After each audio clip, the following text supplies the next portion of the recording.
asociado a la estructura aparece una herramienta muy conocida y muy utilizada que es el organigrama. ¿No? Este pretende justamente reflejar la estructura de la organización.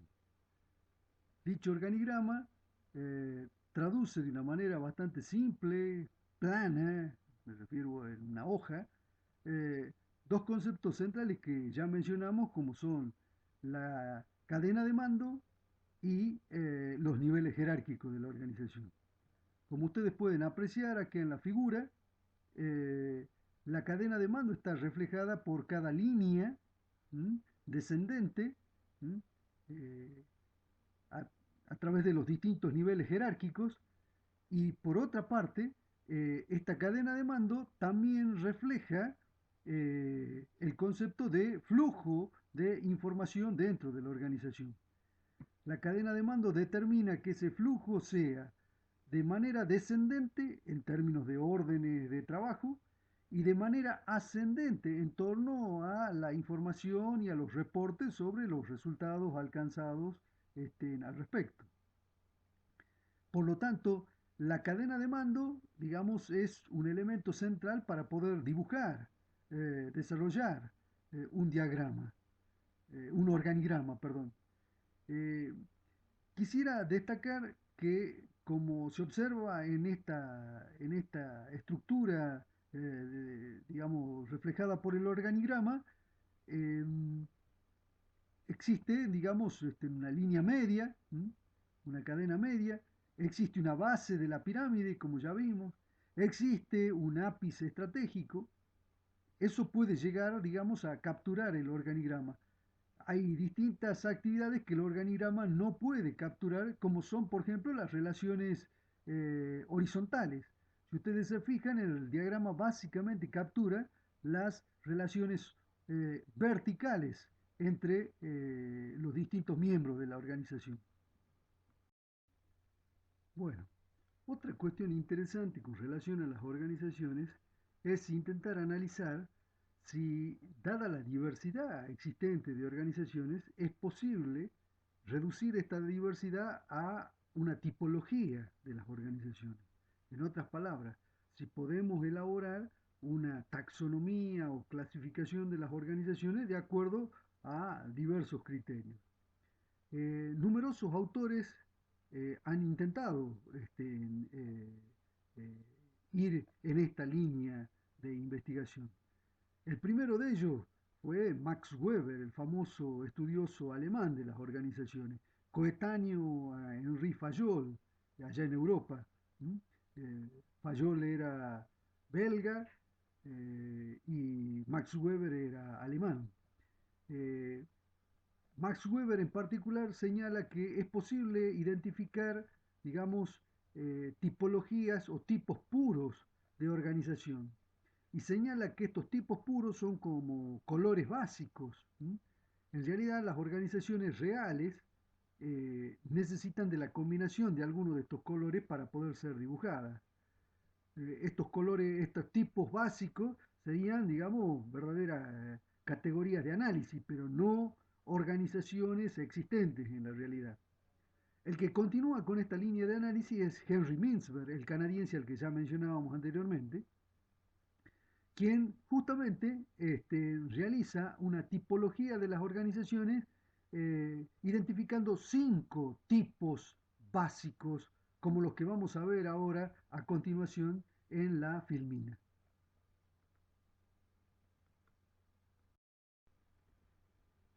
Los 5 tipos básicos definidos por Mintzberg pueden articularse a través del denominado pentágono de las configuraciones organizacionales, como ustedes tienen allí en pantalla. En primer lugar, habría que señalar que en el vértice superior se encuentran las denominadas organizaciones simples. Estas organizaciones simples presentan una estructura en donde básicamente los dos elementos centrales son el ápice estratégico y la línea de base. Muy poco, digamos, nivel de desarrollo de los mandos medios y prácticamente inexistente la tecnoestructura y el staff de apoyo. Este tipo de organizaciones son las que coinciden como mencionábamos, con usualmente las microempresas de no más de 10 trabajadores. El mecanismo básico de coordinación es el ajuste mutuo. Los procesos productivos son relativamente de tecnología simple, eh, y configuran, digamos, este tipo configura el grueso de las organizaciones de pequeñas y microempresas existentes, por ejemplo, en nuestro país. Eh, Otra forma importante en el vértice en derecho es el de la burocracia profesional. El término de burocracia está tomado directamente de la acepción que le dio Max Weber en su momento. Max Weber justamente toma del francés la palabra bureau o bureau es justamente escritorio. Significaría, digamos, la capacidad de administración, de alguna manera, de las organizaciones. En el caso de las burocracias profesionales, se refiere a tipos de organizaciones en los cuales eh, predominan justamente mecanismos de ajuste basados en las capacidades. Eh, este tipo de organizaciones eh, suelen ser, por ejemplo, empresas de servicios, empresas de consultoría, empresas de ingeniería, en donde justamente el conocimiento está soportado sobre el capital humano y básicamente el mecanismo de coordinación de los actores al interior de la organización, además del ajuste mutuo, es justamente el basado en la estandarización de las habilidades. Eh, en el vértice derecho, perdón, izquierdo, está la burocracia mecánica. Se refiere fundamentalmente a las organizaciones tayloriano-fordistas, tal cual como las conocemos hoy. Se trata de organizaciones en donde el mecanismo básico de coordinación es la supervisión. eh, Organizaciones, por ejemplo, de tipo manufacturera, organizaciones de naturaleza no comercial, como, no sé, el ejército, la iglesia, también pueden entrar dentro de esta categoría. El, el poder en esta organización está bastante centralizado, eh, y una numerosa cantidad de pequeñas y medianas empresas pueden ser consideradas dentro de este tipo puro eh, establecido por Mintzberg. Una cuarta categoría es el de las formas divisionales. Ya la he mencionado anteriormente, las formas divisionales fueron fundamentalmente desarrolladas en la década de los 50 y particularmente de los 60. Al extenderse las empresas, particularmente norteamericanas, aprovechando las condiciones favorables de comercio mundial, eh, en este caso, la posibilidad de que funcionaran eficientemente en entornos muy diferentes, de diversos países, con diversas culturas, con diversas regulaciones, exigía la necesidad de que algunas funciones básicas fueran replicadas en las filiales o subsidiarias. Por este motivo, eh, se desarrollan justamente estas formas divisionales, en donde las actividades, por ejemplo, administrativas, por ejemplo, de naturaleza técnica, son replicadas en cada una de las divisiones o filiales en las que la organización se va desgajando a medida que se despliega en el mercado internacional. Y por último tipo, tenemos en el vértice inferior derecho el de las organizaciones adocráticas. ¿eh? Se trata de organizaciones que también presentan mecanismos de coordinación mediante ajuste mutuo, pero se trata esencialmente de organizaciones altamente innovadoras. Usualmente pequeñas organizaciones altamente innovadoras entran dentro de esta categoría. Fíjense que aquí los procesos de trabajo son mucho más complejos, eh, pero digamos, para poder generar innovación, para poder poner en valor un desarrollo tecnológico, hace falta una enorme flexibilidad, una enorme eh, eh, capacidad de la organización para dar cabida a todas las flexibilidades que hacen falta para el desarrollo de estas actividades. Por lo tanto, la adocracia, las formas adocráticas, representan a las organizaciones innovadoras e intensivas en conocimiento.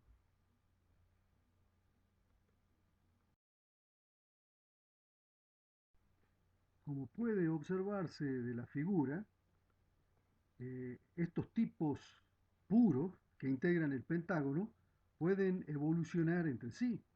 Por ejemplo, una pequeña empresa con una estructura simple, a medida que va creciendo orgánicamente, va desarrollando partes de la organización que antes no estaban, como la tecnoestructura y el staff de apoyo, y pueden evolucionar justamente hasta transformarse en una organización tipo burocracia mecánica.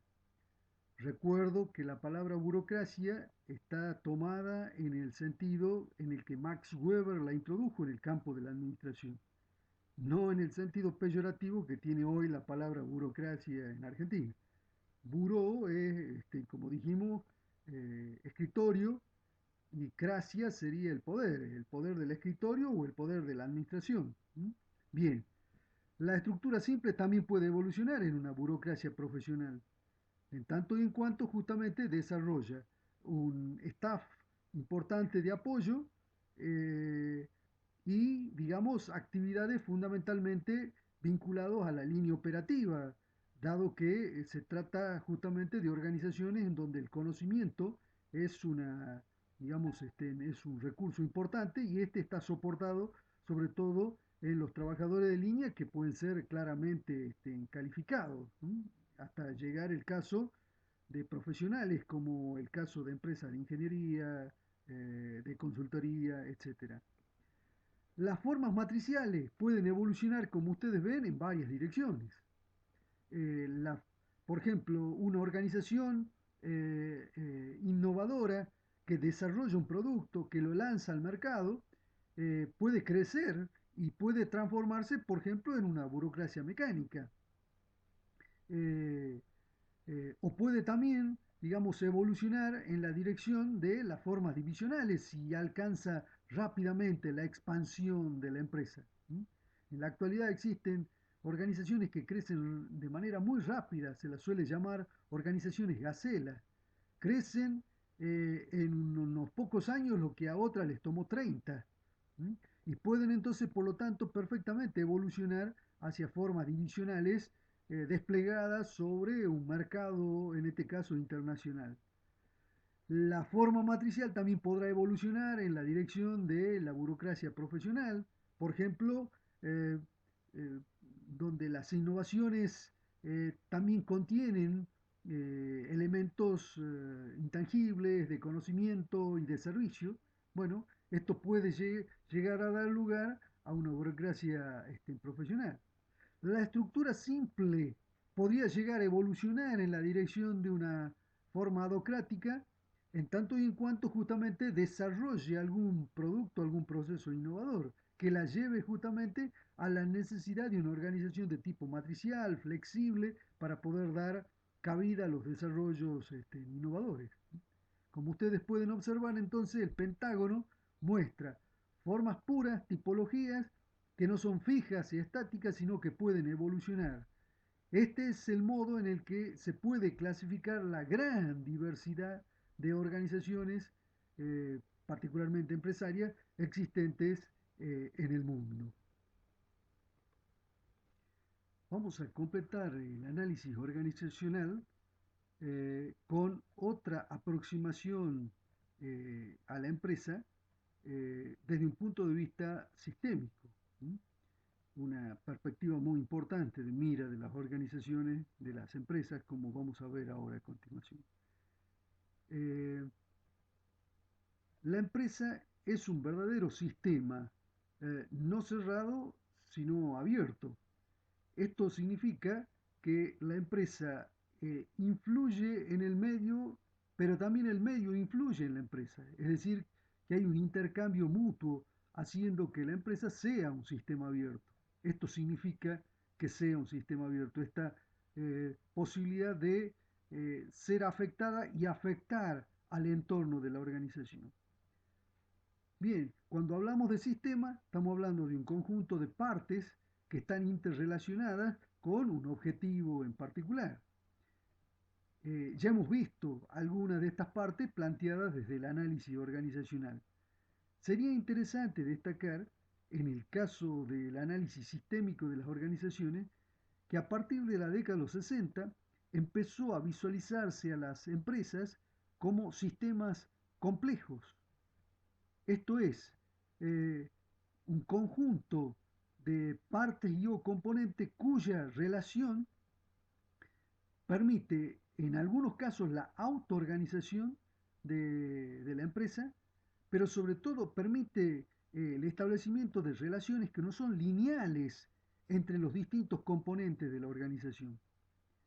¿Qué queremos decir cuando decimos que las empresas son sistemas complejos? Estamos queriendo señalar de que son en realidad objetos muy difíciles de gestionar. La primera pregunta frente a un sistema complejo es si son gobernables o no. Y la respuesta es son parcialmente gobernables. Esto hace que gestionar una máquina, por ejemplo, sea muy diferente de gestionar una organización. Las máquinas siempre tienen solución. Las organizaciones no necesariamente. Los problemas de una máquina siempre se resuelven. Los problemas de una organización no necesariamente. ¿Qué queremos decir que una empresa es un sistema complejo? Queremos decir que reúne algunas de las siguientes características. En primer lugar, no hay una relación lineal entre las partes de la organización, ni entre las acciones que se desarrollan dentro de la organización. En algunos casos, justamente esta falta de linealidad puede generar que un pequeño factor dentro de la organización genere importantes efectos ampliados. Por ejemplo, un sistema de incentivos. Pequeñas variaciones en el sistema de incentivos permiten que la empresa pueda tener efectos ampliados. Permítame contar un caso personal. En la empresa Alpargatas, en Florencio Varela, en la década de los 80, finales de los 80, se implementó el sistema Just in Time. Y por más que había sistemas de incentivos pecuniarios para que la experiencia piloto que se realizó en un área se difundiera al resto de la organización, se fracasaba sistemáticamente. Hasta que se dio con la clave de cuál era el incentivo adecuado. Los trabajadores que participaban de la experiencia piloto, cuando alcanzaban sus objetivos de producción, se podían ir a su casa. Como ustedes saben, en el marco del Just in Time no se produce más que lo que se vende, lo que se necesita. No se eh, estimula la formación de stock, que por otra parte está denostada dentro del marco del Just in Time. Bueno, este pequeño incentivo de poder irse a su casa cuando ya se había cumplido con el objetivo de producción, es lo que hizo que el resto de los trabajadores que no participaban de la experiencia piloto lo miraran de una manera diferente. Y muchos decían, yo quiero probar ahora. Entonces fíjense cómo un pequeño incentivo provocó un gran efecto dentro de la organización. Las organizaciones son animales complejos, son sistemas complejos. Pero no solo no hay linealidad entre las partes, tampoco hay linealidad causa-efecto. A veces un pequeño error en el principio puede ocasionar grandes errores al final, como diría un dicho romano. Otra característica de los sistemas complejos, eh, hay, no hay la misma temporalidad entre las causas y los efectos. Las causas pueden estar desfasadas de los efectos por mucho tiempo.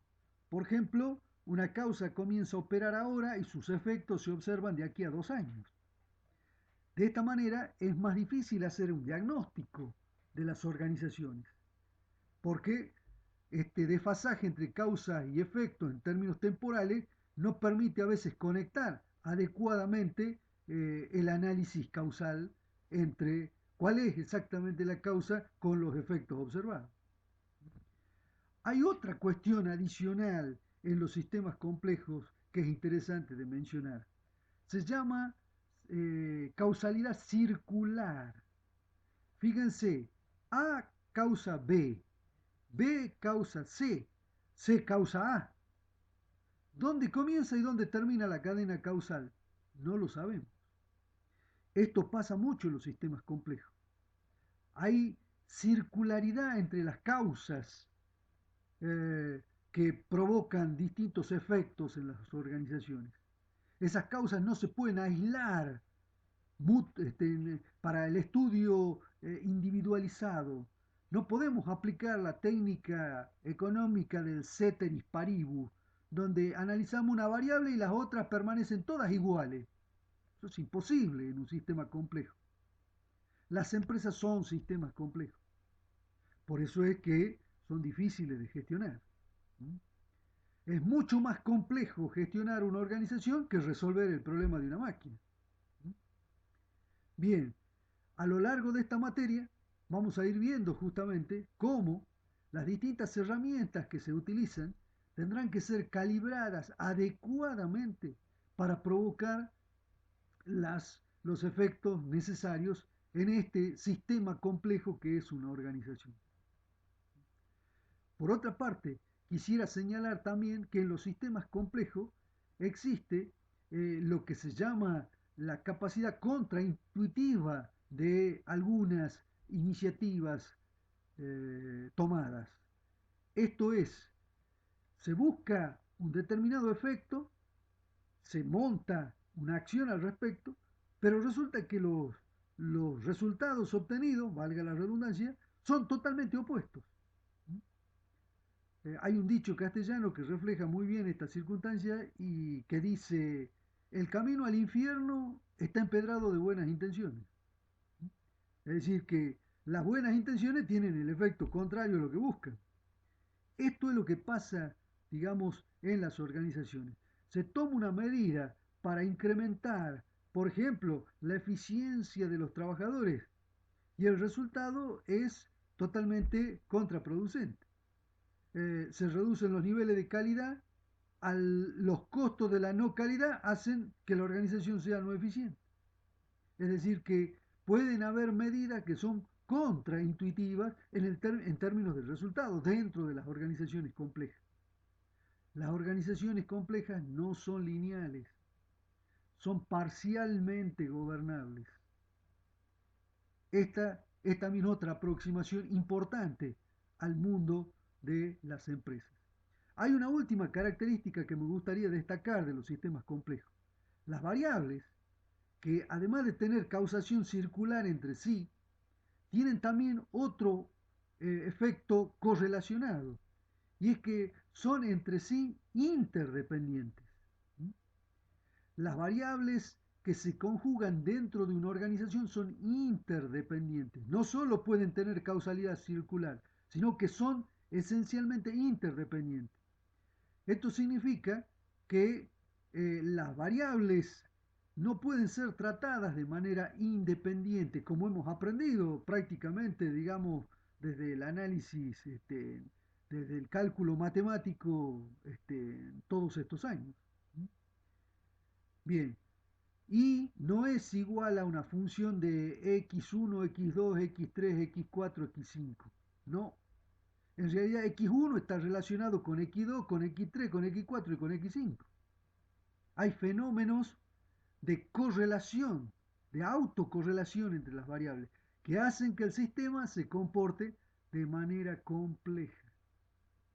Por esto, la toma de decisiones, la aplicación de instrumentos dentro de las organizaciones, dentro de las empresas, debe ser cuidadosamente pensada antes de actuar.